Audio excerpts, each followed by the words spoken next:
அனைவருக்கும் வணக்கம். நமது ஆதி பகவன் யூடியூப் சேனலை லைக் பண்ணுங்கள், ஷேர் பண்ணுங்கள், சப்ஸ்கிரைப் பண்ணுங்கள், கண்டிப்பாக கமெண்ட்டும் பண்ணுங்கள். தேங்க்யூ.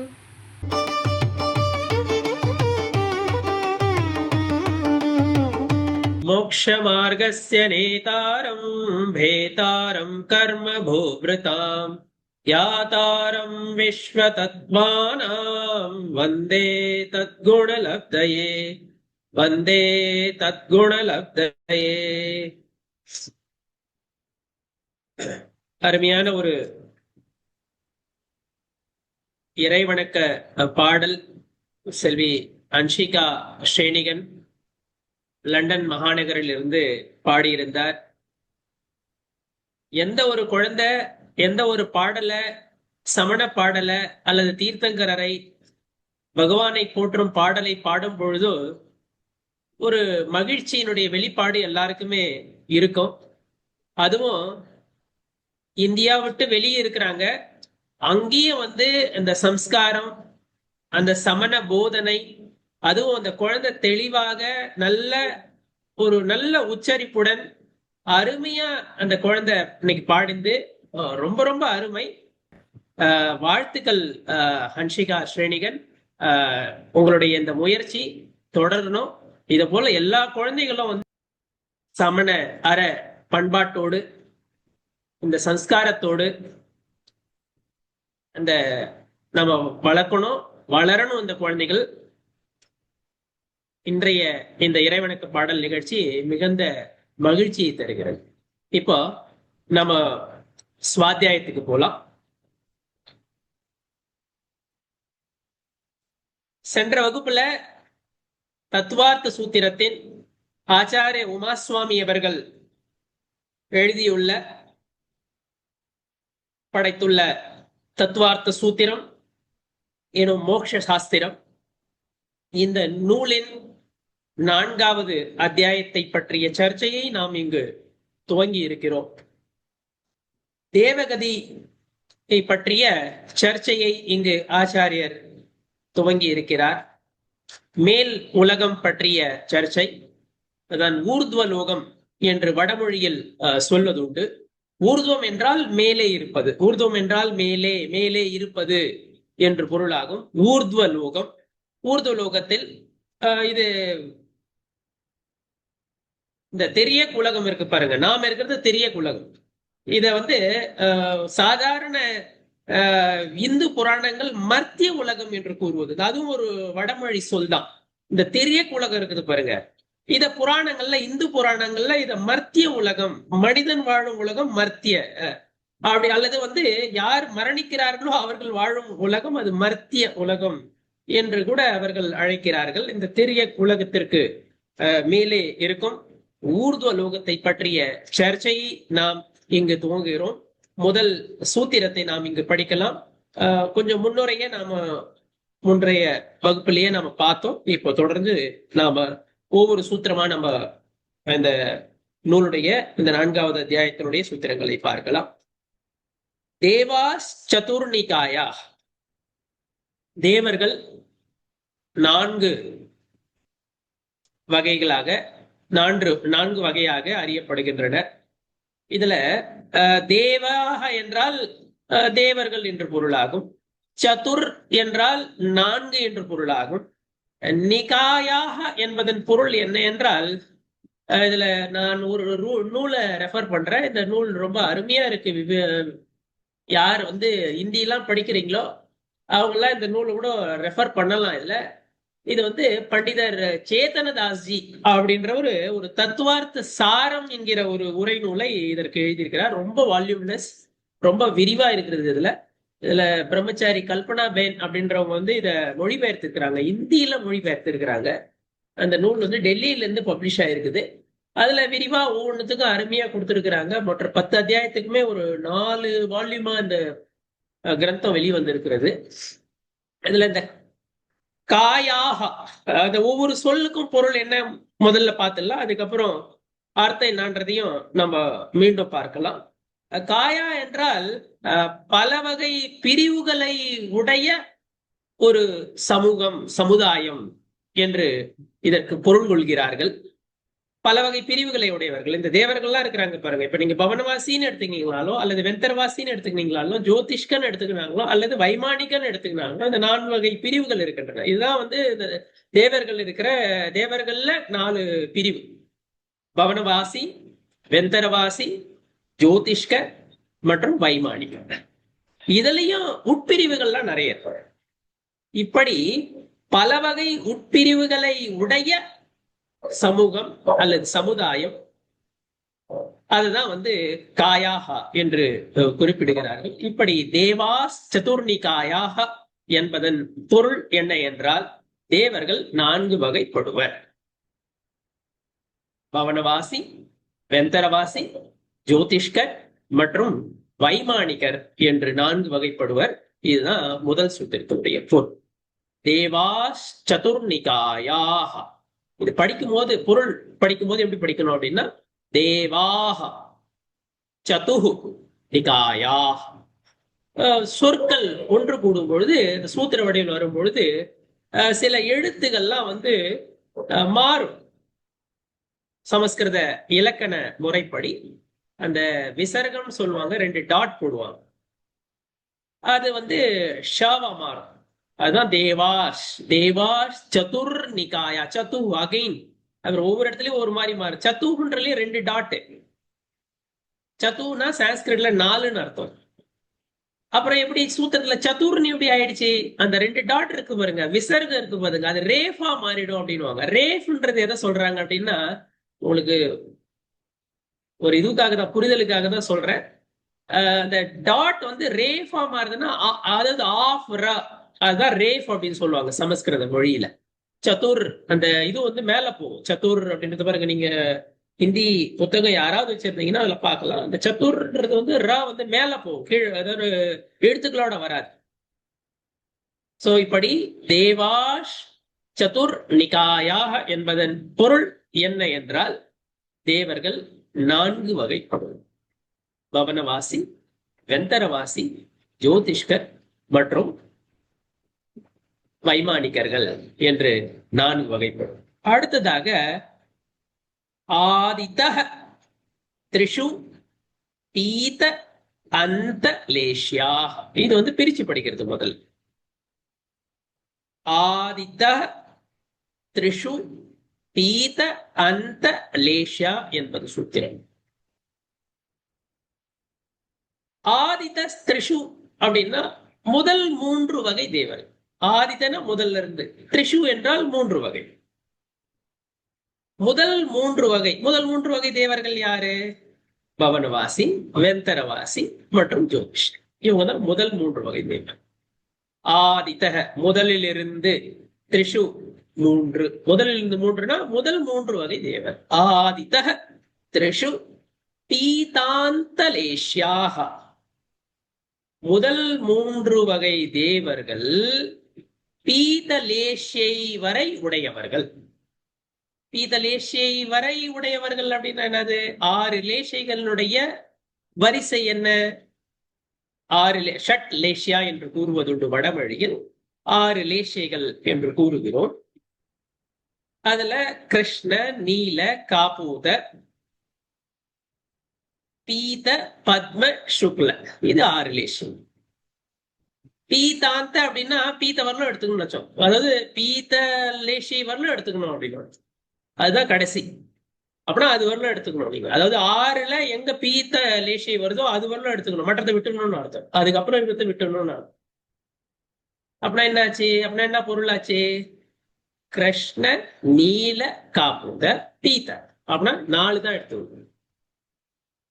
பத்ம சுக்லன்னு இருக்கு பாருங்க, 5வது 6வது, அதை விட்டுணும்னு அர்த்தம். பீத்த அந்த அப்படின்னா பீத்த லேஷை வரலும் எடுத்துக்கணும். பீத்த லேஷை தான் கடைசி லேஷை. அப்படின்னா இந்த முதல் 3 தேவர்கள் இருக்கிறாங்க பாருங்க, பொருள் என்னன்னு பார்க்கலாம். பவனவாசி,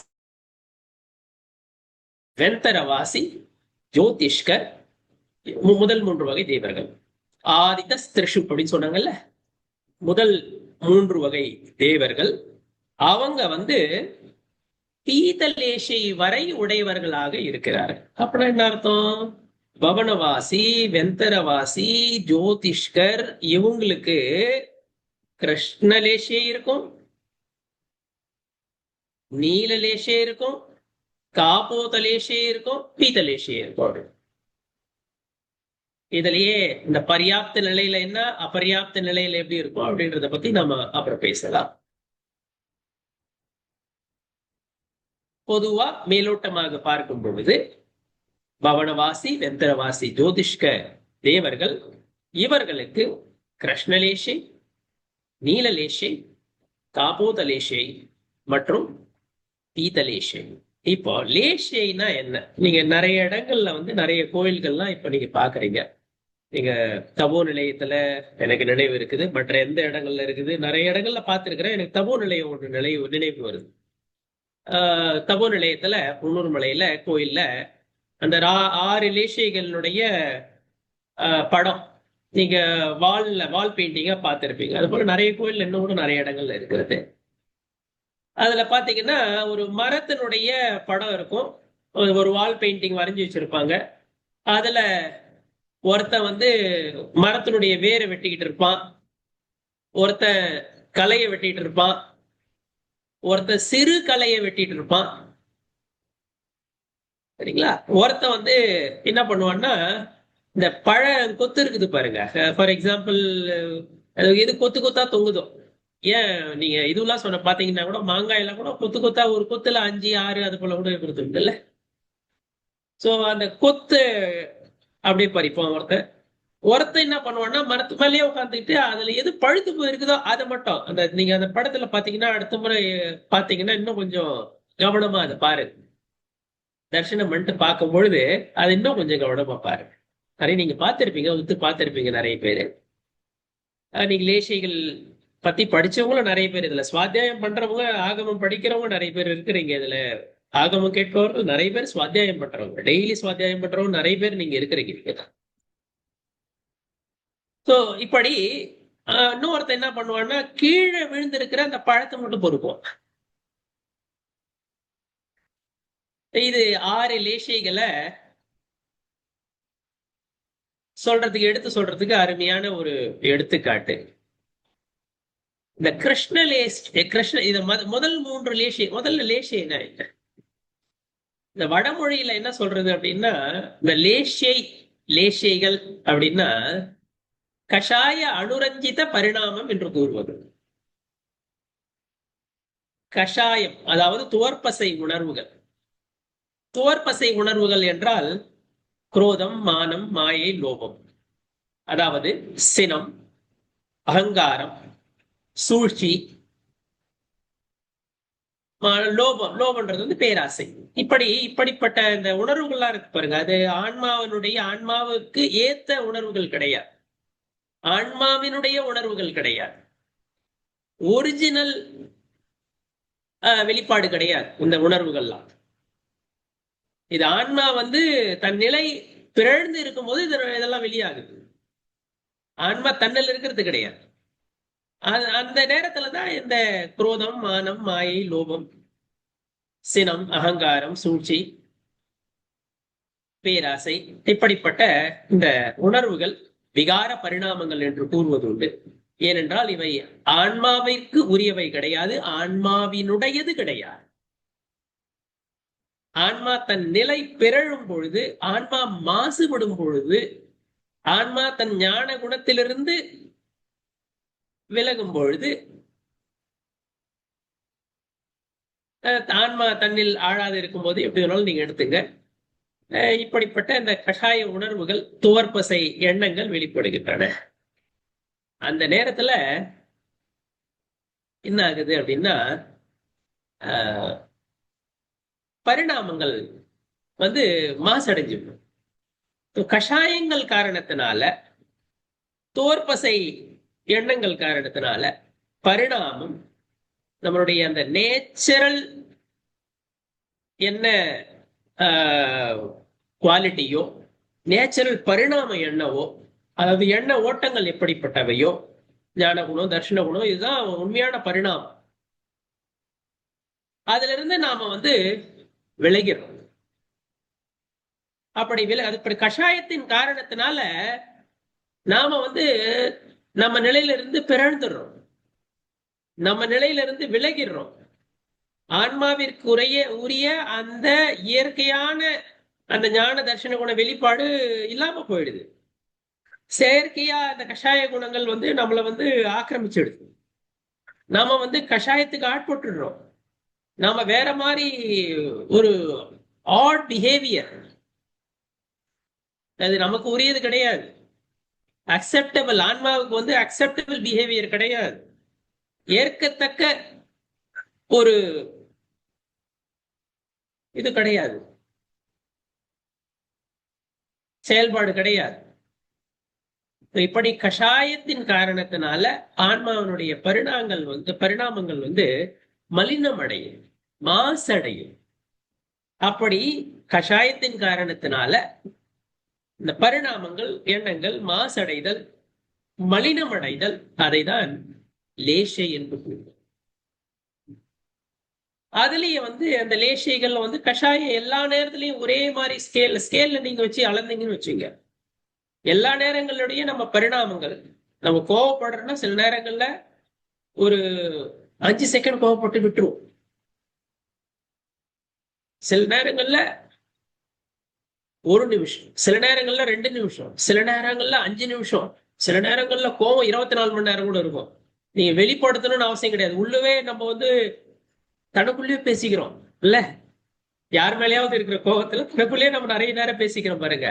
அது கூட கஷாயத்தினுடைய வெளிப்பாடுதான். என்ன ஒண்ணு அது சொல்லல வரல, மனதளவுல இருக்குல்ல, மனவச்சன காயத்துல அது வெளிப்பாடுல வருது இல்ல, மனதளவுல இருக்குது இல்ல. சில நேரங்கள்ல நம்ம கண்ட்ரோல்டு அக்ரெஷன், இன்னைக்கு நாங்க டீச்சிங் ப்ரொஃபஷனல் அப்படிதான், ஒரு கண்ட்ரோல்டு, எங்கேயாவது பையன் தப்பு பண்ணிட்டான்னு நினைச்சா கூட எவ்வளவு திட்டணும், எங்க நிறுத்தணும் அப்படின்னு நம்ம முதல்ல யோசிக்கணும். இல்லைன்னா அவன் நம்ம கண்ட்ரோலுக்கு வரமாட்டான். திட்டணும், ஆனா திட்டிட்டு நிறுத்திடணும். ஏன்னா அவனுக்கு தப்புன்னு மட்டும் புரியணும், திட்டிட்டு நிறுத்திடணும். ஆனா ஏன்னா ஓவரா 5 நிமிஷம் திட்டினே இருந்தா அவன் நம்ம கண்ட்ரோலுக்கு வரமாட்டான். அவர் மாதிரி திட்டிட்டு என்ன பண்றோம், அப்படியே வேற ஒரு மாதிரி டோன், எப்படி புரிய வைக்கிற மாதிரி அவனை கொஞ்சம் கான்பிடன்ஸ்ல எடுத்து அவனை அப்படியே புரிய வைக்க அப்படி பண்றோம்ல. இதெல்லாம் நம்ம சில நேரங்கள்ல வேணும்னே கோவத்தை வர வச்சுக்கிறோம்ல. ஸ்கேல் மாறுது, சினத்திலயும் இருக்கட்டும், அல்லது சூழ்ச்சியிலயும் இருக்கட்டும், அல்லது அகங்காரத்துல ஈகோலையும் இருக்கட்டும், எல்லாத்துலயுமே அது பேராசையிலயும் இருக்கட்டும். ஒரு சில நேரங்கள்ல இது நீங்க இப்படியே எடுத்துங்க, லோப கஷாயம் இருக்குது பாருங்க. ஒரு சில நேரங்கள்ல நம்ம எல்லாம் ரொம்ப இந்த காலேஜ் படிக்கிறாங்க பாருங்க பசங்க, ஒவ்வொரு கால சூழ்நிலையிலயும் ஒண்ணு மாறலாம். எனக்கு என்னப்பா, நான் ரொம்ப சிம்பிளான மனுஷன், மாசம் எனக்கு ஒரு 50,000 ரூபாய் இருந்தா போதும் அப்படின்னு நினைக்கலாம். ஆனா அது காலம் போக போக விலைவாசி எல்லாம் ஏறலாம், அல்லது குழந்தைங்களுக்கு படிப்புக்கு அதிகமா செலவாகும் போது ஒரு 2 லட்சம் இருந்தா போதும். பாருங்க அது அப்படின்னா என்னாச்சு, அந்த இது இருக்கு பாருங்க, ஆசையினுடைய லெவல் இருந்து பாருங்க, கஷாயத்தினுடைய லெவல் இருந்து பாருங்க. எல்லா நேரத்திலயும் ஒரே சீரா இருக்கிறது கிடையாது. சினம், மானம், மாயை, லோபம் எல்லாத்துலயுமே ஒரு மனிதனுக்கே நாமே இப்ப நான் பேசினு இருக்கேன்ல, சுவாத்தியாயம் நம்ம பண்ணிட்டு இருக்கோம்ல, நம்ம எண்ண ஓட்டங்கள் இது நடுப்புறம் ஓட்டங்கள் போட்டிட்டு இருக்குங்க. அந்த 1 மணி நேரமோ அல்ல 90 நிமிஷமோ பேசுறோம்ல, எல்லா நேரத்திலயும் ஒரே மாதிரியான எண்ண ஓட்டம் இருக்காது. சில நேரங்கள்ல ஃபுல் இன்வால்மெண்ட் இருக்கும், டோட்டல் இன்வால்மெண்ட் இருக்கும். சில நேரங்கள்ல சும்மா வாயால் ஏதோ பேசுவோம், ஆனா அதனுடைய பொருள் எதிர்க்கிறவங்களுக்கு புரியுதா இல்லையான்னு அது போல கூட ஆகிறது உண்டு. அப்படின்னா என்ன அர்த்தம், அந்த இன்வால்மெண்ட் வேரி ஆகுதுன்னு அர்த்தம். அப்படின்னா என்ன அர்த்தம், அந்த கான்சென்ட்ரேஷன் இருக்குது பாருங்க, அது எங்கேயோ விலகுதுன்னு அர்த்தம். வாயாலைக்கு பேசிட்டு இருந்தாலும் கான்சென்ட்ரேஷன் ஏதோ விலகுதுன்னு அர்த்தம். அதே போலதான் இந்த பரிணாமங்கள் இருந்து பாருங்க, கஷாயத்தின் காரணத்தினால பரிணாமங்கள் மலினம் அடையுது. அந்த கஷாயம் கூட எல்லா நேரத்திலயும் ஒரே மாதிரி இருக்கிறது இல்ல. சில நேரங்கள்ல தீவிர கஷாயமா இருக்கலாம், ஒரு சங்க்லேஷ லெவல் அப்படின்னு சொல்லுவாங்க, சங்க்லேஷம் அப்படின்னு சொல்லுவாங்க. தீவிரமா இருக்கிறது வந்து சங்க்லேஷம் அப்படின்னு, சங்க்லேஷ பரிணாமம் என்று வடமொழி இருக்கு. தீவிரமாக இருத்தல். இந்த கஷாய எண்ணம் ரொம்ப அதிகமா இருக்கு.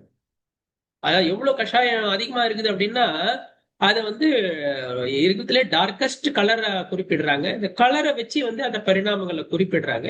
இது கலரை வச்சு குறிப்பிடுறாங்க இதெல்லாம்னா வந்து புரியணும் அப்படின்றதுக்காக. இது ஆச்சாரியர்கள் ஏன் இப்படி சொல்லியிருக்கிறாங்க அப்படின்னா புரியணும் அப்படின்னா, டார்கஸ்ட் வந்து பிளாக், கருப்பு, கிருஷ்ண என்று கூறுவது, கிருஷ்ண நிறம் என்று கூறுவது உண்டு. கிருஷ்ண ரங்க என்று வடமொழியில் கூறுவது உண்டு. பிளாக் அதாவது ரொம்ப அதிகமா தீவிரமா இருக்கும், ரொம்ப அதிக சங்கலேஷ பரிணாமம், ரொம்ப அதிக தீவிர கஷாய பரிணாமம், ரொம்ப அதிகம் கஷாயம். ஆனா ஓவர் ஃப்ளோயிங் கஷாயம் 100% தாண்டிடுச்சு அது போல லெவல். ஃபுல் அதாவது கஷாயம் தான் இருக்குது, வேற எதுவுமே கிடையாது. ஆன்மாருடைய குணத்தினுடைய வெளிப்பாடு கிருஷ்ண லேசை இருக்கும் போது எங்க ஆன்ம குண வெளிப்பாடு இருக்கும்? அது ஃபுல்லாவே மறைச்சிரும்ல. ஆன்ம குணத்தினுடைய வெளிப்பாட்டுக்கு வந்து ஒரு வழியே இல்லாம போயிடும். கிருஷ்ண லேசை வந்து வெளிப்பாட்டுல இருக்கும் பொழுது அந்த கிருஷ்ண லேசை என்றால் அந்த கருப்பு நிறம், அந்த கஷாய உணர்வுகள் ரொம்ப ஸ்ட்ராங்கா இருக்கும் பொழுது என்ன ஆகும் அப்படின்னா, எப்படி வந்து அதுக்குதான் எடுத்துக்காட்டு சொல்றாங்க. பழம் சாப்பிடணும்னு நினைக்கிறான்னா அவன் என்ன பண்ணுவான், பழத்தை போய் பறிக்க மாட்டான், சின்ன களைய முறிக்க மாட்டான் கையால, அல்லது கழுவா எடுத்துக்கிட்டு வந்து பெரிய களைய வந்து வெட்டி தள்ள மாட்டான், அல்லது வந்து அந்த பழ கொத்து இருக்குது பாருங்க அதை பறிக்க மாட்டான். அவன் என்ன பண்ணுவான், நேரா சாப்பிடணும்பா, நல்லா சாப்பிடணும்பா, இந்த பழத்தினுடைய இந்த மரத்தினுடைய பழம் சூப்பரா இருக்குதுப்பா, வேறாட வெட்டி தள்ளுப்பா, நாளைக்கு யாருக்குன்னா கிடைக்குது கிடைக்காத போகுது, அதை பத்தி நம்மளுக்கு கவலை கிடையாது. நம்மளுக்கு எவ்வளவு தேவை அதை பத்தி கூட அவன் கவலைப்படல. என்னால எத்தனை மாம்பழம் சாப்பிட முடியும் அதை பத்தி கூட அவன் கவலைப்படல. என்னால எத்தனை வந்து நாவல் பழம் சாப்பிட முடியும் அதை பத்தி கூட அவன் கவலைப்படல, வேரோட வெட்டி தள்ளிடுறான். அவனை ஏன்னா கஷாய ஓட்டம், அந்த கஷாய எண்ணம் வந்து ரொம்ப அதிகமா இருக்கு, ரொம்ப ஸ்ட்ராங்கா இருக்கு.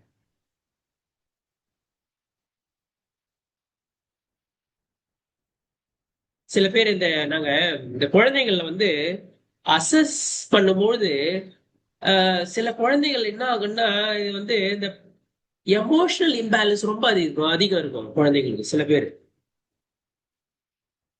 எமோஷனல் இம்பேலன்ஸ், ஃபார் எக்ஸாம்பிள் வந்து அவனுக்கு கோவம் வந்துச்சுன்னா அவனால அவன் என்ன பண்றான்னு அவனுக்கே புரியாது, அவனுக்கு அந்த கண்ட்ரோல் பண்ண தெரியாது அவனுக்கு. அது போல இருக்கிற குழந்தைங்களுக்கு வந்து கான்சென்ட்ரேஷன் வந்து பிரச்சனை ஆகும். அதே போலதான் இங்கேயும் அந்த கஷாய உணர்வு ரொம்ப அதிகமா இருக்குது பாருங்க, இந்த கிருஷ்ண லேசியே இருக்குது பாருங்க. அப்படி இருந்தா அவன் எப்படி ஆகம கருத்துக்களை வந்து தெரிஞ்சுக்கிறதுக்கு முயற்சி எடுப்பான்? அல்லது யாராவது உபதேசம் கொடுத்தா, யாராவது அறவுரை நிகழ்த்தினா அதை கேட்கணும், அதை பற்றி சிந்தனை செய்யணும்ன்ற எண்ண ஓட்டம் எப்படி வரும்? அதற்கு வாய்ப்பு இல்லாம போயிடுது. அது கிரவுண்ட் இருக்கணும்ல, அதுக்கு பேஸ் இருக்கணும்ல, ஒரு நல்ல ஒரு சூழல், ஒரு கண்டியூசிவ் அட்மாஸ்பியர் இருக்கணும்ல, ஒரு பிளாட்ஃபார்ம் இருக்கணும்ல. அதுக்கு அந்த கஷாய உணர்வுகள் தீவிரமா இருக்கும்போது அது இல்லாம போயிடும். கிருஷ்ண லேசை இருக்கும்போது வந்து அவன் பழம் சாப்பிடணும்னு நினைச்சா வேரோட மரத்தை சாய்க்க தேவையில்லைல்ல, அவ்வளவு பண்றது. அது வந்து கிருஷ்ண லேசை. சரிங்களா? அதுதான் வந்து கருப்பு நிறம் அப்படின்னு இதை சொல்றாங்க. இதை வந்து குறிப்பிடுறதுக்காக இந்த தேனி, அந்த கருப்பு தேனி இருக்குது பாருங்க, அதனுடைய இந்த உடலுடைய நிறம் அதோட ஒப்பிடுறாங்க. எடுத்துக்காட்டு இதெல்லாம் புரிய வைக்கிறதுக்காக சொல்றாங்க. இந்த எடுத்துக்காட்டு சொல்றது அது மரத்தினுடைய எடுத்துக்காட்டு அல்லது பழத்தினுடைய எடுத்துக்காட்டு, வேரோட வெட்டுறது இதெல்லாம் வந்து லேசையை புரிய வைக்கிறதுக்காக எடுத்துக்காட்டுகள் தான். இதுதான் லேசை அப்படின்னு புரிஞ்சுக்க கூடாது. இதுல இருந்து என்ன சொல்ல வராங்கன்னு புரிஞ்சுக்க. அந்த கிருஷ்ண நிறம், கருப்பு நிறம், அதை எதோட ஒப்பிடுறாங்க? இந்த வண்டு, இந்த கருப்பு வண்டு இருக்கு பாருங்க, அதனுடைய நிறம், இந்த குழவின்னு சொல்லுவாங்க பாருங்க, அது ரொம்ப கருப்பா இருக்கும்ல. சோ இப்படி அது கருநிறம், அது ரொம்ப ஸ்ட்ராங் அந்த ஒரு இது கலர். அதே போல ஃபீலிங்லயும் அந்த இதுல வந்து கஷாய உணர்வுகள் ரொம்ப அதிகம். அடுத்ததாக நீலம். அந்த நீலத்தை வந்து நீலமணி, நீலமணி, இந்த நவரத்னங்கள்ல நீலமணி கூட ஒரு மணி இருக்குது. நிறைய இருக்குது இல்ல, இந்த ரூபி அது போல கலர்ல அந்த நவரத்தனங்கள்ல வருது இல்ல. சோ அதுல நீலமணின்னு அதுல அந்த நவரத்தனங்கள்ல நீலமணியும் ஒண்ணுங்க. அது சில பேர் அந்த இதுல கூட மோதிரம் கூட போட்டுக்கிறாங்கல்ல, இந்த நவரத்தன மோதிரம் கூட சில பேர் போட்டு, அதுல நீலமணியோட ஒப்பிடுறாங்க நீல கலரை. இது கருப்பளவு ரொம்ப ஒரு டென்ஸ் கலர் கிடையாது, ரொம்ப ஸ்ட்ராங் கிடையாது. ஆனா இதுவும் வந்து ஒரு டார்க் கலர் தானே, நீலமும் ஒரு டார்க் கலர் தானே. சோ இதுல இதுக்கு எடுத்துக்காட்டா என்ன சொல்றாங்க, யார வந்து பழம் சாப்பிடணும்னு நினைக்கிறானோ அவன் மரத்தினுடைய பெரிய களைய வந்து கத்தி எடுத்து கொடுவா எடுத்து வெட்டுறான். அது கூட உனக்கு தேவையில்லை. அந்த களையில அதுல ஒரு 100 பழம் இருக்குன்னு வச்சுங்க, 100 பழம் அவனுடைய மொத்த ஃபேமிலியால கூட 100 பழத்தை சாப்பிட முடியாது அப்படின்னு வச்சுங்க. ஆனா தேவைக்கு அதிகமா வந்து வேஸ்ட்ல ஆகுது, அதை பத்தி எல்லாம் அவன் கவலைப்படுறது கிடையாது. எனக்கு எவ்வளவு தேவை இருக்குது, அல்லது இன்னொன்னு யோசிக்கணும்ல, யாரா இருந்தாலும் அது களைய வெட்டுறவனா இருக்கட்டும் அல்லது வேற வெட்டுறவனா இருக்கட்டும், எனக்கு அப்புறம் இதை வந்து பயன்படுத்தணும் ஜனங்க, அடுத்த சீசன்லயும் சாப்பிடணும், 10 சீசனுக்கு அப்புறமும் சாப்பிடணும், இந்த களை இருந்தா நல்லா இருக்கும், மரம் இருந்தா நல்லா இருக்குன்றது யோசிக்க மாட்டேன்றாங்கல்ல. தனக்கு வேணும், அதுவும் வந்து தேவைக்கு அதிகமாவே வந்து அவன் பாழ்படு. ஏன்னா இப்போ பரிணாமம் வந்து அவ்வளோ இதுவா இருக்கு, மலினம் அடைஞ்சிருக்கு. கஷாய லெவல் ரொம்ப அதிகமா இருக்கு, தீவிரமா இருக்கு. சங்கலேஷ பரிணாமம் ரொம்ப அதிகமா இருக்குது. அப்படி இருந்தாதான் அப்படி பண்ணுவான். இந்த குழந்தைங்களா இருக்க பாருங்க, அடலசன்ட் சில்ட்ரன் இருக்காங்க, யாரு வந்து அந்த கரெக்டா அந்த எமோஷன்ஸ் பேலன்ஸ் பண்ண முடியலையோ திடீர்னு என்ன பண்றான், எது வேணாலும் பண்றான். அப்படி நடு ரோட்ல வந்து கன் எடுக்கிறான், யார வேணாலும் சுட்டு தள்ளுறான். ஸ்கூல்ல இருக்கிறாங்க, ஸ்கூல்ல இருக்கும்போது யாரு மேல வேணாலும் அப்படியே ஃபயர் பண்ண ஆரம்பிச்சிடுறாங்கல்ல. இது போல நடக்குது இல்ல, கண்ட்ரோல் பண்ண முடியலன்னு அர்த்தம் அவங்களால. அந்த களையை வெட்டி சாப்பிடுறான் பாருங்க, அவன் வந்து இந்த நீல லேசியை உடையவன். இது கருப்பை விட கொஞ்சம் கம்மி சங்கலேஷ லெவல், அதாவது தீவிர கஷாயம் வந்து கொஞ்சம் ஸ்கேல்ல கம்மி. அளவீட்டுல பாத்தீங்கன்னா அந்த கிருஷ்ண லேசிக்கு அப்புறம் கருப்பு நிறத்துக்கு அப்புறம் நீல நிறம், அதுதான் கிருஷ்ண லேசி, இது நீல லேசி. ஆனா இதுவும் தீவிர பரிணாமம். அடுத்ததாக மூன்றாவது சொல்லுவது வந்து காப்போத்த லேசி. காப்போத்த லேசி என்றது, இந்த காப்போத்த என்றால் இந்த இது இருக்கு பாருங்க, புறா, ஒரு ஆஷ் கலர் மாதிரி இருக்கும்ல. சோ ஒரு மாதிரி கருப்பு மாதிரி இருக்கும், ஆனா ரொம்ப லைட்டா ஒரு மாதிரி ஷேடு தானே அது. ரொம்ப ரொம்ப அதிகம் பிரைட் கலர் கிடையாது, ஆனா அதுவும் வந்து ஒரு ஒரு டார்க் ஷேடு தான் இந்த புறாவினுடைய நிறம். அப்படி இருக்கிறவங்க இவன் என்ன பண்ணுவான், யாருக்கு அந்த காப்போத லேசி இருக்குதோ அவன் பெரிய மரக்கலை வெட்ட மாட்டான். அந்த நுனி கலை இருக்குது பாருங்க, அதை கையாலே உடைப்பான். நுனி கலையை உடைக்கிறது கையாலே உடைக்கலாம். நுனி கலையை பொதுவா அந்த மாமரம் எல்லாம் பாத்தீங்கன்னா கீழே தொங்கிட்டு இருக்கு, கலையெல்லாம் தொங்கிட்டு இருக்கு. அது அப்படியே நுனி கலையை வந்து கையாலே முறிக்கலாம், நீங்க எடுக்கலாம். இப்படி இங்க வந்து இந்த 3 இருக்குது பாருங்க, இதுல வந்து கொஞ்சம் வந்து இவனுக்கும் வந்து அந்த சங்கலேஷ பரிணாமம் இருக்கிறது, இவனுக்கும் வந்து தீவிர கஷாயம் இருக்குது. ஆனா வந்து அந்த கிருஷ்ண லேசியை உடையவர்கள் அல்லது நீல லேசியை உடையவர்கள் அவர்களை காட்டியும் கொஞ்சம் ஸ்கேல்ல பாத்தீங்கன்னா, அளவீட்டுல பாத்தீங்கன்னா கொஞ்சம் கம்மியா இருக்குது அவனுக்கு அந்த கஷாய லெவல். ரொம்ப தீவிரம் கிடையாது, ஆனா தீவிரம், அதுவும் தீவிரம் தான். இதுல இந்த 3த்தையும் சொல்ல போனா இப்படி சொல்லலாம் நம்ம, இந்த பாசிட்டிவ் இந்த கம்பேரிட்டிவ் சூப்பர்லேட்டிவா இந்த கிராமர்ல படிக்கிறோம்ல. அதாவது இத வந்து வடமொழியில் எப்படி சொல்லுவாங்க, தீவிர தமம் ரொம்ப அதிகமா இருக்கிறது, அப்புறம் தீவிர தரம், தீவிர தரம்னா கொஞ்சம் அதோட தமத்தோட கம்மின்னு அர்த்தம். அப்புறம் தீவிரம், தீவிர தமம், தீவிர தரம், அப்புறம் தீவிரம். தீவிரம் கொஞ்சம் கம்மியா இருக்கும், தீவிர தரம் அதை விட அதிகமா இருக்கும், தீவிர தமம் அதை விட அதிகமா இருக்கும். எது அதிகமா இருக்கும், கஷாயத்தினுடைய லெவல், கஷாயத்தினுடைய வெளிப்பாடு குரோதம், மானம், மாயை, லோபம், தோற்பசை எண்ணங்கள். அதனுடைய வெளிப்பாடு வந்து காப்போத்த லேசியை விட நீல லேசியில அதிகமா இருக்கு. நீல லேசியை விட கிருஷ்ண லேசியில அதிகமா இருக்கு. காப்போதை என்றால் அந்த புறாவனுடைய நிறம், நீல என்றால் நீல நிறம், கிருஷ்ண என்றால் கருப்பு நிறம். யாருக்கு காப்போத்த லேசியம் இருக்குதோ அவன் நுனிக்கலையை முறிச்சு பழத்தை சாப்பிடுவான். அவன் பழத்தை மட்டும் எடுத்துருக்கலாம்ல, ஆனா நுனிக்கலையை முறிப்பான். யாருக்கு வந்து நீல லேசியம் இருக்குதோ அவன் வந்து களையே வெட்டி எடுப்பான். யாருக்கு கிருஷ்ண லேசியம் இருக்குதோ அவன் வேரோட மரத்தையே சாச்சிடுவான். ஏன்னா அவனுக்கு தீவிர அது அப்படி வந்து அவ்வளோ வந்து ஹையஸ்ட் லெவல் இருக்குது அந்த கஷாயத்தினுடைய வெளிப்பாடு. கஷாய உணர்வு அவ்வளோ அதிகமா இருக்குது. அவன் ஆன்ம நிலையில இருந்து சுத்தமா வந்து வெளிவந்துட்டான். தன் நிலையிலே இல்ல அவன். ஆன்ம குணங்கள் வந்து சுத்தமா அது டார்மெண்ட் லெவல் அப்படின்னு சொல்லுவாங்க. சுத்தமா அடங்கி போயிருக்குது. ஆனா டார்மெண்ட்னா எப்போ வேணாலும் திரும்பி வரும்னு அர்த்தம். எப்பவுமே ஆன்ம குணங்கள் முழுமையா வந்து இதுவாகாது, அப்புறம் ஜடமாயிடும் ஒரு பொருள்.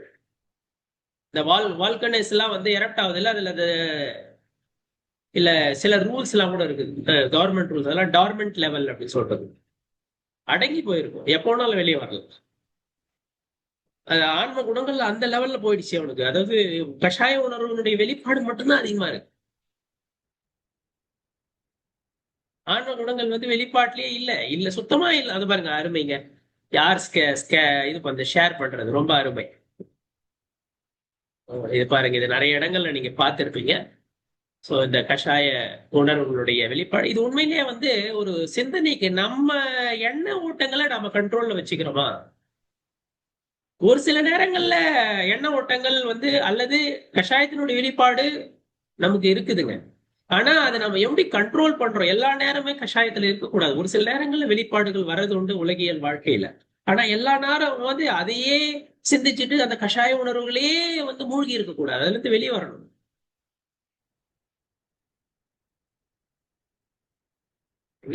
சோ அருமை, தேங்க்யூ இதை ஷேர் பண்ணதுக்கு.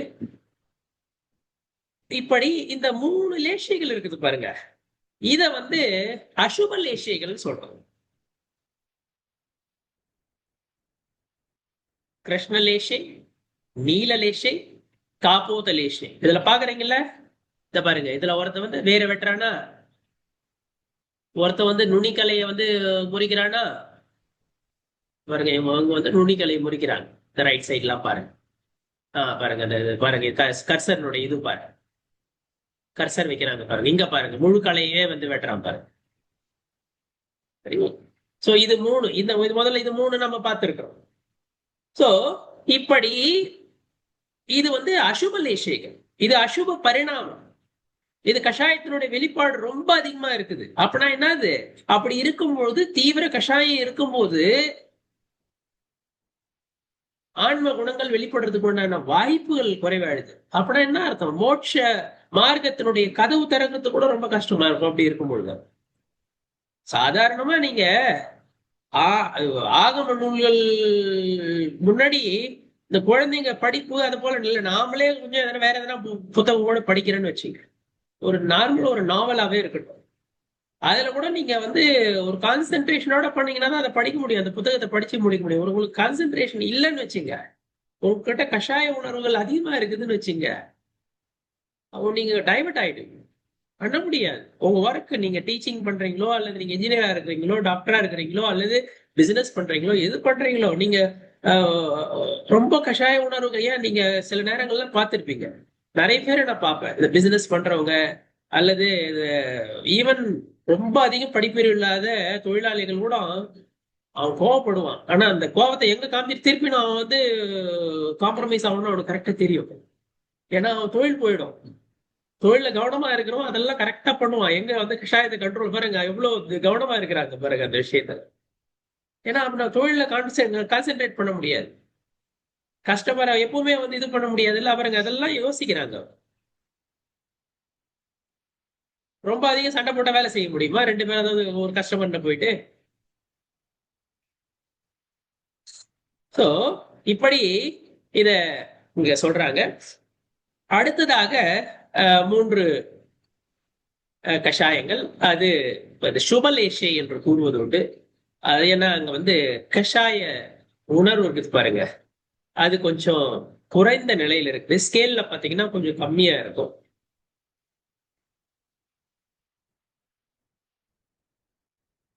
கிருஷ்ண நீல காபூத. அப்புறம் பீத. பீத என்பது மஞ்சள் நிறம். அது மஞ்சள் நிறத்தை குறிக்கிறது. அது இந்த கோல்டு கலர், அதாவது தங்கத்தினுடைய நிறம், அதை குறிப்பிடுகிறார்கள். அப்படி இருக்கிறவன் என்ன பண்ணுவான்னா, இந்த பாருங்க, இந்த மரத்துல மேல ரைட் ஆன் டாப் இங்க பாருங்க, அவன் வெறும் அந்த இது மட்டும் எடுக்கிறான் பாருங்க, அந்த பழத்தினுடைய கொத்து, நாவல் பழத்தினுடைய கொத்துன்னு நினைக்கிறாரு. ஸோ அதை மட்டும் எடுக்கிறான். இந்த பஞ்ச் ஆஃப் கிரேப்ஸா இருக்கலாம், இந்த பஞ்ச் ஆஃப் எந்த ஃப்ரூட்டா இருக்கலாம், அது ஜாமுனா இருக்கலாம், சரிங்களா? இப்படி அதை மட்டும் எடுப்பான் அவன். இது ஓகே, இது ஏற்கத்தக்க ஒன்று. இதை ஒரு சம்சார வாழ்க்கையில இருக்கும் பொழுது இந்த அளவு ஏன் நம்ம பதார்த்தம் சாப்பிடுறோம், வெஜிடபிள்ஸ் சாப்பிடுறோம், பழம் சாப்பிடுறோம், இது நமக்கு தேவை. இது இல்லாம நம்ம ஒரு ஹெல்தியான ஒரு லைஃப் லீட் பண்ண முடியாது இல்ல. உடலுக்கு நியூட்ரியன்ஸ் அதெல்லாம் தேவை, அல்லது மற்றது எல்லாமே தேவை. அதுக்கு பழம், வெஜிடபிள்ஸ் எல்லாம் நமக்கு தேவை இல்லை, எல்லாமே தேவை. சோ அதனால இது ஏற்கத்தக்க லெவல் அப்படின்னு இதை சொல்லலாம். இன்னும் இத இவன் சாப்பிடுறான். இது என்ன சொல்றாங்க, பீத்த பத்ம பீத்தலேஷை.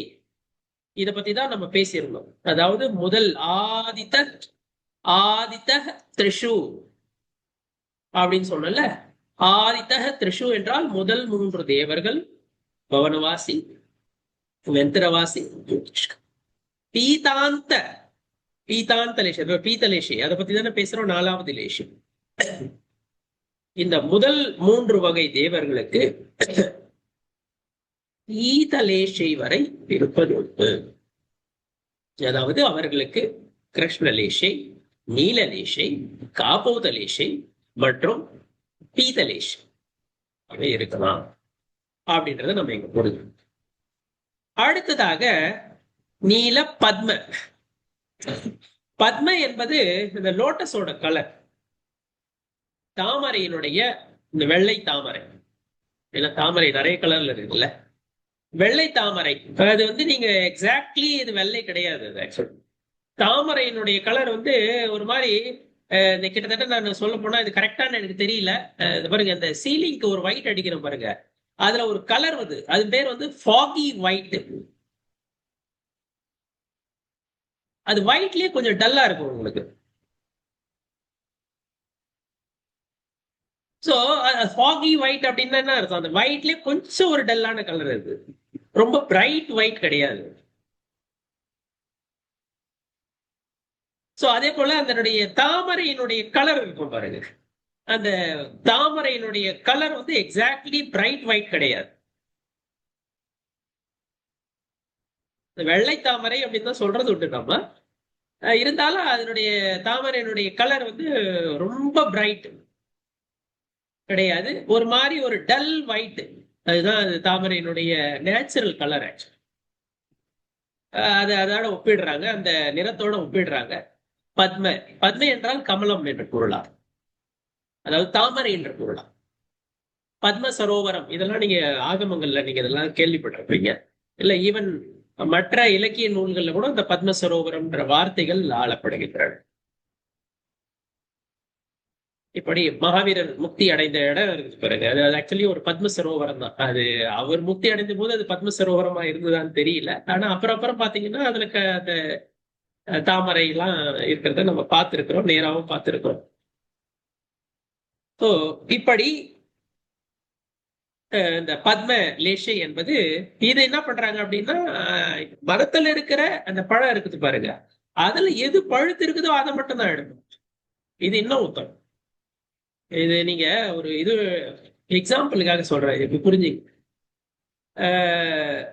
விரதிகள் இருக்கிறாங்க, அதாவது எந்த ஒரு உயிர்வதையும் ஏற்படக்கூடாது, எந்த ஒரு அனர்த்த தண்டமும் நிகழக்கூடாது என்ற குறிக்கோளோடு விழிப்புணர்வோடு வாழ்க்கை வாழ்வது அது ஏற்கத்தக்கது, வரவேற்கத்தக்கது. முதல்ல வந்து அனர்த்த தண்டம் நிகழக்கூடாது. தேவையில்லாம எதையும் வந்து எடுக்கக்கூடாது, வேஸ்ட் பண்ணக்கூடாது. எது தேவையோ அவ்வளவு எடுத்துக்கலாம். அனர்த்தமா எதையும் பண்ணக்கூடாது. போயிட்டே இருக்க சொல்லி இலையை கிள்ளி போடுறது, மரத்தினுடைய இலையை கிள்ளி போடுறது, அல்லது அதனுடைய கலையை முறிச்சு போயிட்டு அப்படி வேற எதுவும் டைம் பாஸ் ஆகலைன்னா அப்படி பண்றது, இதெல்லாம் வந்து தவிர்க்க வேண்டும் அல்ல. அதே போலதான் இந்த நிலையில இருப்பவர்கள், பத்ம லேசிய நிலையில் இருப்பவர்கள், எது தேவையோ அங்க அந்த பழம் தேவை அப்படின்னா ஒரு இதெல்லாம் எடுத்துக்காட்டா மட்டும் வச்சுக்கணும். இதை வச்சு அந்த லேசியங்களை புரிஞ்சுக்கணும். ஓ இது மரம்னா லேசே அப்படின்னு புரிஞ்சுக்காதீங்க. இது புரிஞ்சுக்கிறதுக்காக ஒரு எக்ஸாம்பிள், அவ்வளவுதான். இதை வச்சு புரிஞ்சுக்கணும் அப்படின்றதுக்காக. ஏன்னா பரிணாமங்களை வந்து அனலைஸ் பண்றது, கஷாய உணர்வுகளை அனலைஸ் பண்றது, சரியா புரிஞ்சுக்கிறது, அதை அளவிடுறது, இதெல்லாம் அவ்வளவு ஈஸியான வேலை கிடையாது. மற்றவங்க கஷாய உணர்வுகளை நான் சொல்ல வரல. நம்ம கஷாய உணர்வுகளையே நம்மளால கரெக்டா வந்து அளவிட்டு எந்த நேரத்துல நம்ம எண்ணெய் ஓட்டம் எப்படி இருக்குது, கஷாய உணர்வுகள் எப்படி இருக்குதுன்றது அளவிட்டது ரொம்ப ஒரு சாத்தியமில்லாத காரியம்னே சொல்லலாம். கஷ்டமான வேலை அப்படின்னு சொல்றதை விட சாத்தியமில்லாத ஒரு காரியம். அதுக்கு ஒரே வழி என்னன்னா, ஆண்மனில் ஆழ்தல், அது தானா கஷாயம் அப்புறம் போகும். அதுதான் பெட்டர் வே. நீ கஷாயத்தை உட்காந்து அளவிட்டு இருந்ததை விட எவ்வளவு என்னுடைய பரிணாமம் எப்படி இருக்குது, கஷாய உணர்வு எப்ப பார்த்தாலும் வந்து பிபி செக் பண்ற மாதிரி அது போல பண்ணிட்டு இருக்க முடியும். அது சாத்தியமில்லாத ஒரு ஆகமத்தை படிங்க, சிந்தனை செய்யுங்க, ஆகம கருத்துக்களை பத்தி சிந்தனை செய்யுங்க, சர்ச்சை செய்யுங்க.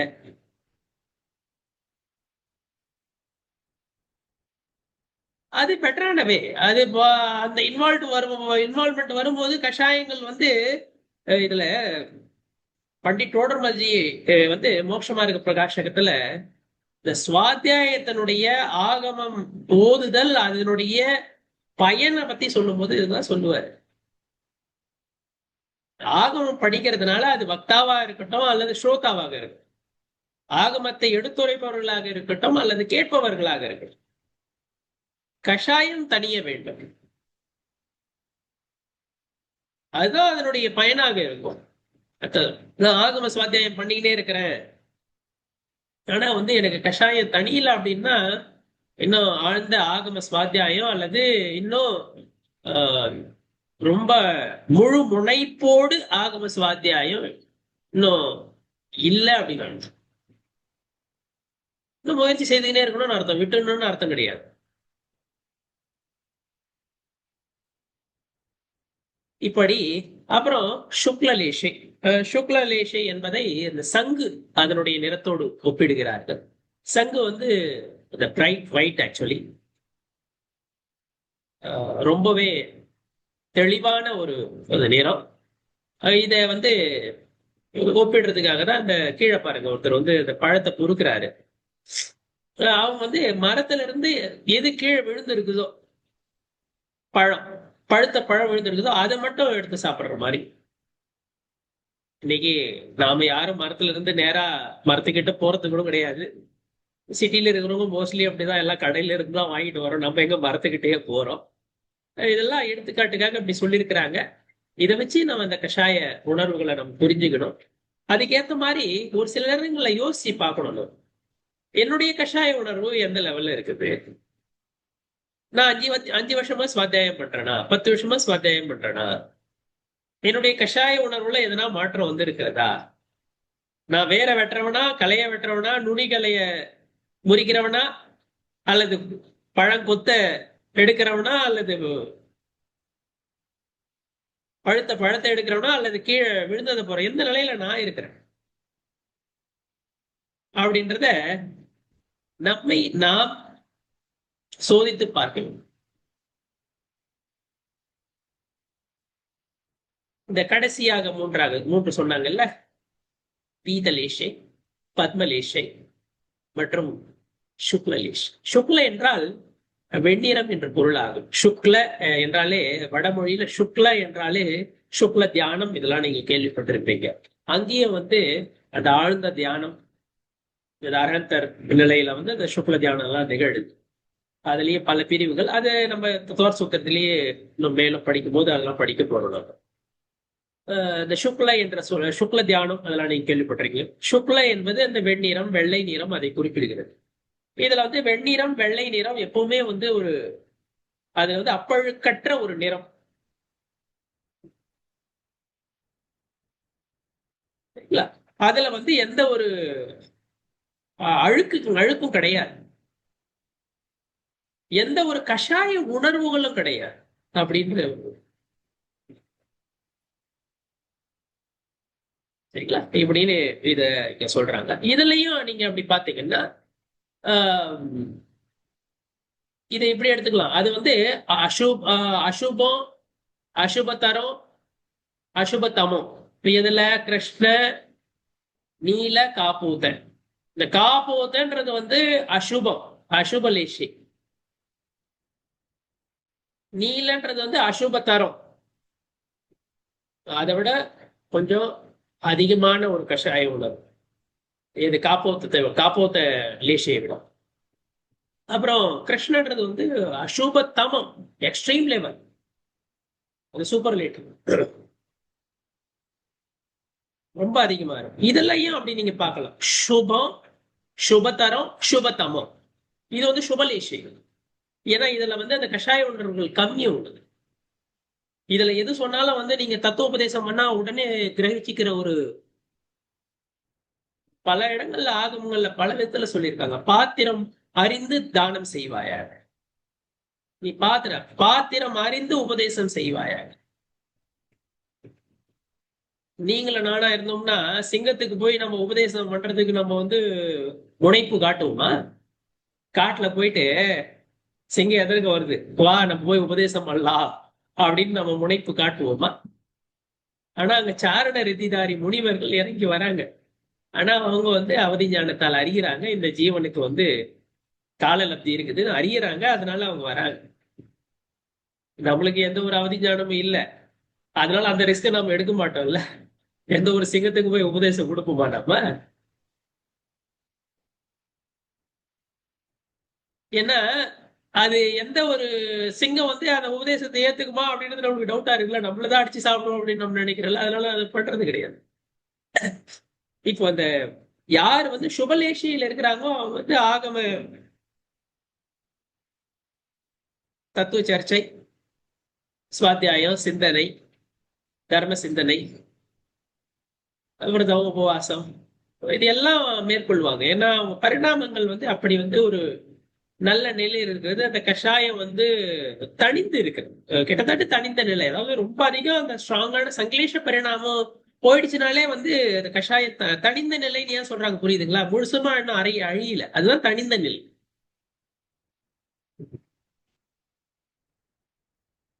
இது அந்த தேத்தாங்கொட்டையும் நான் போட்டா வந்து அந்த அழுக்கெல்லாம் கீழே போய் உட்காந்துக்கும்ல, அது தனிந்த நிலை ஆச்சு.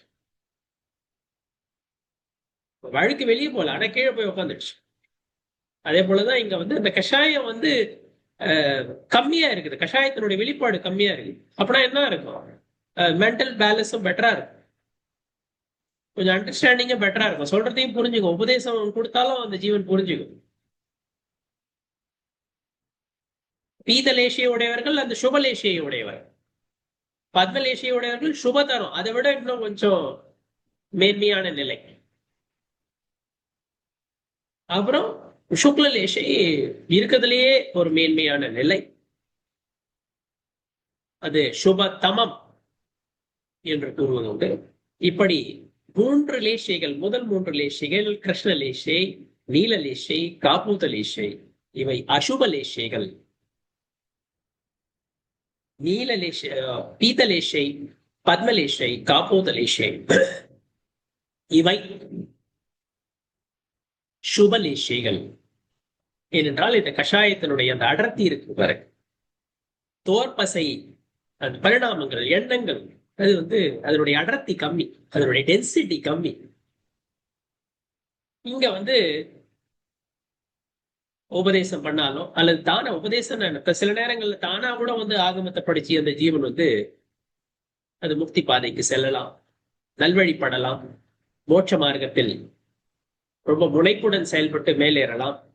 அப்படிப்பட்ட வாய்ப்புகள் இருக்கு. திரும்ப சொன்னது தொடர்ந்து சொன்னார் பிறகு மோட்ச மார்க்க பிரகாசனம். தத்துவ சுவாத்தியாயம், அதாவது தத்துவ சிந்தனை அல்லது ஆகம சுவாத்தியாயத்தினுடைய பலன் என்ன அப்படின்னு பாத்தீங்கன்னா, கஷாயம் தனிய வேண்டும். அப்பதான் ஒரு உகந்த சூழல் ஆன்ம முன்னேற்றத்திற்கான, ஆன்ம ஆளுதலுக்கான, மும்மணியை பெறுவதற்கான, நற்காட்சியை பெறுவதற்கான ஒரு உகந்த சூழல் அப்படின்றத இங்க சொல்றாங்க. எல்லாருமே நீங்க இந்த 6 லேசைகள் எடுத்துக்காட்டு சொன்னாங்க பாருங்க. எல்லாருக்குமே வயிறு ரம்மணும், அதுதான் குறிக்கோள். ஆனா வயிறு ரம்மன்னு நினைக்கிறவன் நீ கீழே இருக்கிறத பொறுக்கி சாப்பிடலாம், அது கழுவிட்டு சாப்பிடலாம், அல்லது பழத்தை மட்டும் பறிச்சு எடுக்கலாம் இல்ல, அல்லது பழம் ஃபுல்லா அந்த கொத்தை எடுக்கலாம் இல்ல, இல்ல அதிகபட்சம் போனா இந்த நுனிக்கலையை மட்டும் முறிக்கலாம்ல. ஏன் நம்ம களையை முறிக்கணும் அல்லது வேற வெட்டணும்? அது அவசியம் கிடையாது இல்ல. கிட்டத்தட்ட நம்ம கஷாய உணர்வுகள் கொஞ்சம் பார்க்கும்போது இப்படிதான் சில நேரங்கள்ல இல்ல நாங்க அதிகம் யோசிக்கிறது கிடையாது. நம்ம பிளேட்ல எங்கேயாவது ஒரு ஃபங்க்ஷன்ல எங்கேயோ போறோம்னு வச்சுக்க, இது யங்கர் ஜென்ரேஷனோ அல்லது எல்லாருமே புரிஞ்சு சில நேரங்கள்ல அந்த வேஸ்டேஜ் ஆஃப் ஃபுட் இருக்கு பாருங்க, அது கூட கஷாய உணர்வுடைய தீவிரத்தன்மைன்னு தான் சொல்லணும். நாம எவ்வளவு சாப்பிடுவோம் அப்படின்றது நம்மளுக்கு தெரியணும். பிளேட்ல அதை வேஸ்ட் பண்றவர், அதுவும் நீங்க அதோட ஒப்பிட்டு பாருங்க. இந்த எடுத்துக்காட்டு சொன்னாங்கன்னா இது மட்டும் கிடையாது, நாம அதோடய ஒப்பிட்டோம். ஈவன் நான் திரும்ப திரும்ப ஒண்ணு சொல்றது உண்டு. தேவசாஸ்திர குரு பூஜையை எழுதிய, இந்தியில் எழுதிய பண்டிதர் ஜுகல் கிஷோர்ஜி, அதாவது கேவல கதிரவன் கீற்றுகளார், அவர் அருமையா ஒரு எடுத்துக்காட்டு ஒண்ணு சொல்லுவார். யாருக்கு 1/4 டம்ளர் தண்ணி தாகம் இருக்குதோ அவன் 3/4 டம்ளர் எடுத்தோ அல்லது முழு டம்ளர் தண்ணி எடுத்து குடிச்சிட்டு, எவ்வளவு குடிச்சிட்டு 1/4 டம்ளர் தானே தாகம் இருந்தது, 1/4 டம்ளர் தானே குடிச்சான், மிச்சம் இருக்கிறத கீழே ஊத்துறானா அவனுக்கு நற்காட்சி ஏற்படாது அப்படின்னு சொல்லுவார். எங்க ஆகமத்தில் எழுதி இருக்குது? ஆகமத்தினுடைய சாரம் இதுதான். அவர் இப்படி சொல்லுவார், அருமையா சொல்லுவாரு. அவருடைய பிரவச்சனம் எல்லாம் அப்படியே காவி நடையிலேயே இருக்கும். அப்படியே நீங்க அவர் பேசிட்டே போறாருன்னா அப்படியே எழுதிடலாம், புத்தகமா எழுதிடு. அருமையா இதை சொல்லுவாரு பாருங்க. ஆழ்ந்து சிந்திச்சு பாருங்க. யாருக்கு 1/2 டம்ளர் தண்ணி தாகம் இருக்குதோ அவன் முழு டம்ளர் தண்ணி எடுத்து 1/2 டம்ளரை குடிச்சிட்டு 1/2 டம்ளர்ல கீழே ஊத்துனானா அவனுக்கு நற்காட்சி ஏற்படாது. இதாட்ட நீங்க இலேஷியோட இது பண்ணி லிங்க் பண்ணி பாருங்க. அதே போல நிறைய விழாக்கள்ல அல்லது கல்யாண காட்சி இதெல்லாம் ஃபுட் வேஸ்டேஜ் இருக்கு பாருங்க, அதை கூட லிங்க் பண்ணி பாருங்க.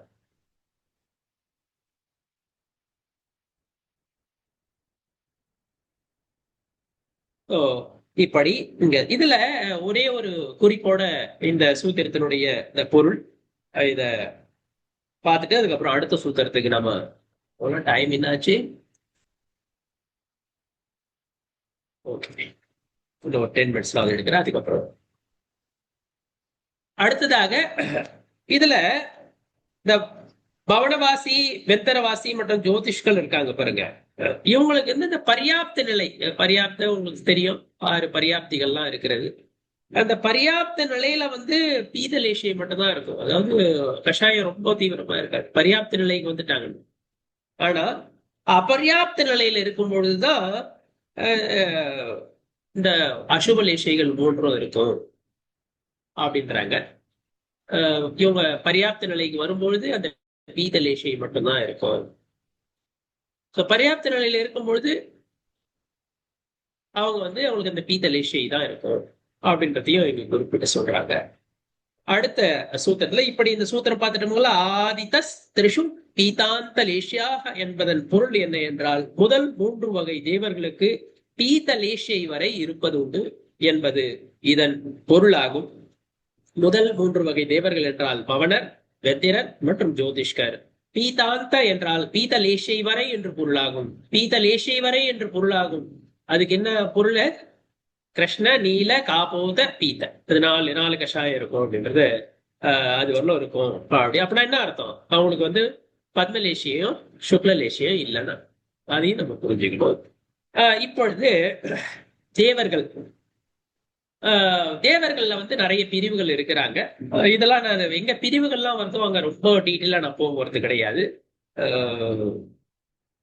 மூன்றாவது சூத்திரமானது தச அஷ்ட பஞ்ச துவாதச விகல்பாக கல்போபன்ன பர்யந்தாக என்பது மூன்றாவது சூத்திரமாகும். தச என்றால் 10, அஷ்ட என்றால் 8, பஞ்ச என்றால் 5, துவாதச என்றால் 12, விகல்பாக என்றால் பிரிவுகள், கல்போபன்ன பர்யந்தாக. கல்போபன் என்றால் அந்த விமானத்தில் இருக்காங்க வைமானிக தேவர், சௌதர்ம ஈசான சரத்குமார மாகேந்திர, ரெண்டா போகும் பாருங்க. சோ அதுதான் வந்து வைமானிக தேவர்கள், இந்த விமானங்களில் இருப்பவர்கள். அது வரலாம் அது வந்து இந்த கல்போபண்ண கல்பாத்தீத்தம், அதுக்கப்புறம் வந்து கல்பாத்தீத்தம் ஸ்டார்ட் ஆயிடுது. இந்த வைமானிகர்கள் வர வந்து கல்போபண்ண தேவர்கள் என்று கூறுவதுண்டு. அவங்கள நீங்க பார்க்கும் பொழுது 10 பிரிவுகள், 8 பிரிவுகள், 5 பிரிவுகள் மற்றும் 12 பிரிவுகள். அப்படின்னா என்ன அர்த்தம்? அப்படியே அதே சீக்வன்ஸ மெயின்டைன் பண்ணுங்க. பவனவாசி 10 பிரிவினர், வெந்தரவாசி 8 பிரிவினர், ஜோதிஷ்கர்கள் 5 பிரிவினர் மற்றும் கல்பவாசிகள் 12 பிரிவினர் என்று இங்கு பொருள் கொள்ள வேண்டும். 4 வகை தேவர்கள். அதுல ஒவ்வொன்றுத்துக்கும் பவனவாசி 10 வகையினர், வெந்தரவாசி 8 வகையினர், ஜோதிஷ்கர் 5 வகையினர் மற்றும் வைமானிகர்கள் 12 வகையினர் என்று இங்கு நாம் மூன்றாவது சூத்திரத்திற்கு புரிந்து கொள்ள வேண்டும். அடுத்ததாக 4வது சூத்திரம். இப்போ இந்திரர்களுடைய வகைகளை இங்க சொல்றாங்க. இந்திர, சாமானிக, திராயஸ்திரிஷ, பாரிஷத, ஆத்மரக்ஷ, லோகபால, அனீக, பிரகீர்ணக, ஆபியோக்ய, கில்பிஷிக ச ஏகஷ என்பது சூத்திரமாகும். இதுல இந்திரர், சாமானிகர், திராயஸ்திரிஷர், பாரிஷதர், ஆத்மரக்ஷர், லோகபாலர், அனீகர், பிரகீர்ணகர், ஆபியோக்யர் மற்றும் கில்பிஷகர், இது வந்து 10 பிரிவினர்கள். தேவர்கள்ல வந்து 10 பிரிவினர்கள்னா எல்லாத்துலயும் இவங்க இருப்பாங்க. ஒரு சிலதுல கம்மியா இருப்பாங்க. அது என்ன, இந்த 10 பிரிவினர்ல எங்க இருப்பாங்க நான் இப்ப பொதுவா சொல்றேன், அதுக்கப்புறம் விசேஷமா அப்புறம் சொல்றேன். பொதுவா என்ன அர்த்தம்? பௌனவாசிலயும் இருப்பாங்க, வெத்தரத்திலயும் இருப்பாங்க, ஜோதிஷ்கர்லயும் இருப்பாங்க, அப்புறம் வைமானிகர்ல இந்த 10 பிரிவினர் இருக்கு. ஒரு சிலது கம்மியா இருப்பாங்க, அதை நம்ம அடுத்த சூத்திரத்துல பார்ப்போம். 10 பிரிவினர் வந்து 4 வகை தேவர்களும் இருப்பாங்க அப்படின்னு இப்போ முதல்ல புரிஞ்சுங்க. அது இப்ப இதுக்கு என்ன பொருள் அப்படின்றத நம்ம ஒண்ணு பார்க்கலாம். இந்திர அப்படின்னா வந்து இவனுக்கு வந்து இவன் சொல்றது வந்து, அதாவது இவன் தேவலோகத்தினுடைய அரசன். இவனுக்கு வந்து அபிரமிதமான பவர் இருக்குது இந்திரலோகத்துல. அவனுடைய அந்த பவரை, அதிகாரத்தை யாராலையும் ஒப்பிட முடியாது. இந்த உலகத்தில் இருக்கிற தெரிய உலகத்தில் இருக்கிற யாருடைய பவரும் அந்த அளவு கிடையாது. அந்த அளவு அவனுக்கு பவர், அந்த அளவு ஆட்சி அதிகாரம், வல்லமை படைத்தவனாக திகழ்கிறான். இதுல அவன் சொல்றதுதான் வேத வாக்கு. அவன் சொல்றதுதான் எல்லாரும் கேட்பாங்க. இங்க வந்து சில நேரங்களில் சிற்றரசர்களே வந்து அரசர்களுக்கு வந்து எதிரா போயிடுவாங்க. பக்கத்து நாட்டு அரசன், அண்ட நாட்டு அரசன் எதிரா போயிடுவான், போர் தொடுத்து வந்துடுவான். அங்க அதெல்லாம் கிடையவே கிடையாது. அவன் என்ன சொல்றானோ அதுதான் கான்ஸ்டிடியூஷன். அவன் எல்லாரும் பின்பற்றுவாங்க. அவனுடைய என்ன ஆர்டரோ அதை எல்லாரும் வந்து அக்செப்ட் பண்ணிப்பாங்க. ஆர்டர் டிசோபே பண்றதுன்னு இந்திரன் விஷயத்துல நடக்கிறதே கிடையாது. எல்லாரும் வந்து தலைவணங்கி ஏத்திப்பாங்க அவன் என்ன ஆர்டர் கொடுக்குறான். அப்படிப்பட்ட ஒரு வல்லமை படைத்தவனாக இது ஒண்ணு இல்ல, அந்த புகழ்தான் வேற எதுவும். அவனுக்கு என்ன, அந்த புண்ணியத்தினுடைய உதயம். அதனால அப்படிப்பட்ட ஒரு சூழ்நிலை அவனுக்கு ஆகுது. ஆனா ஒண்ணு மட்டும் ஞாபகம் வச்சு, ஒரு செய்யுள்ள இந்தியில வரது, இந்திரன் அவ்வளவு வல்லமை படைத்தவனாக இருக்கின்றான். சக்கரவர்த்தி கூட தெரிய லோகத்துல நாம வசிக்கிற லோகத்துல சக்கரவர்த்திகள்லாம் இருந்தாங்கல்ல.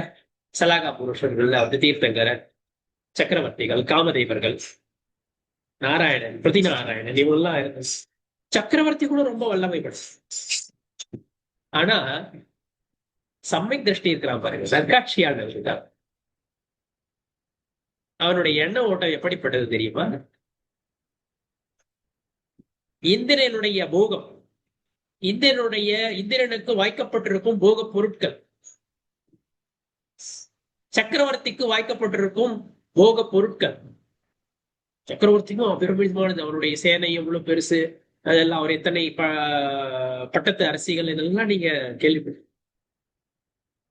அவற்றை அனைத்தையும் அது இந்திரனுடைய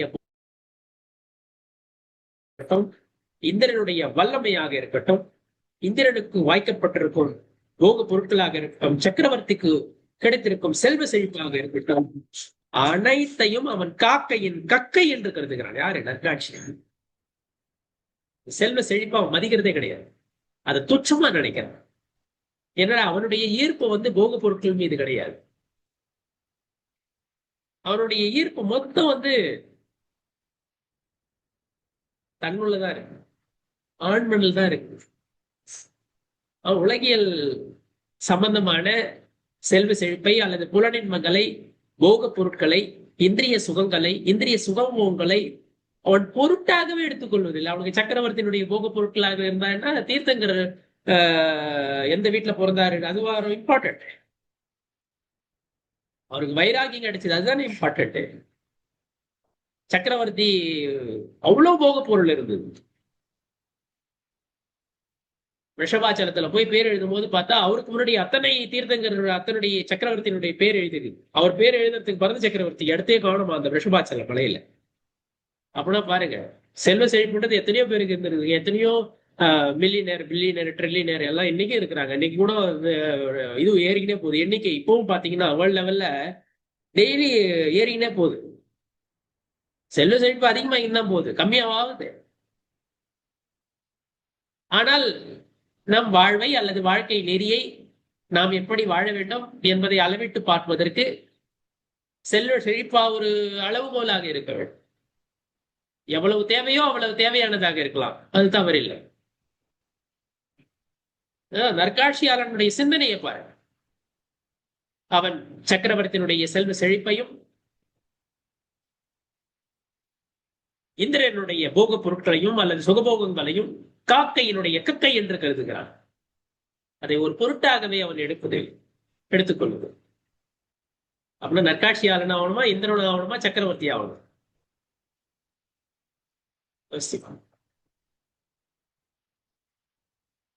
சோ இப்படி இந்த இந்திரன் பற்றிய சர்ச்சை. எனிவே ஐ திங்க் 4:50 ஆயிடுச்சுன்னு நினைக்கிறேன். கரெக்டா ஒரு 10 நிமிஷம் ஏதாவது கொஸ்டின் ஆன்சர்ஸ் அது போல இருந்ததுன்னா அதை டிஸ்கஸ் பண்ணலாம். இது இந்த பிரிவுகள் இருக்கு பாருங்க, இதை பற்றிய சர்ச்சையை நாம் அடுத்த வகுப்பில் இருங்க இருங்க, எங்க போறீங்க? வீடியோவை பார்த்துட்டு அமைதியா போனா என்ன அர்த்தம்? மறக்காம லைக் பண்ணுங்க, ஷேர் பண்ணுங்க, கமெண்ட்ஸ் பண்ணுங்க, சப்ஸ்கிரைபும் பண்ணுங்க.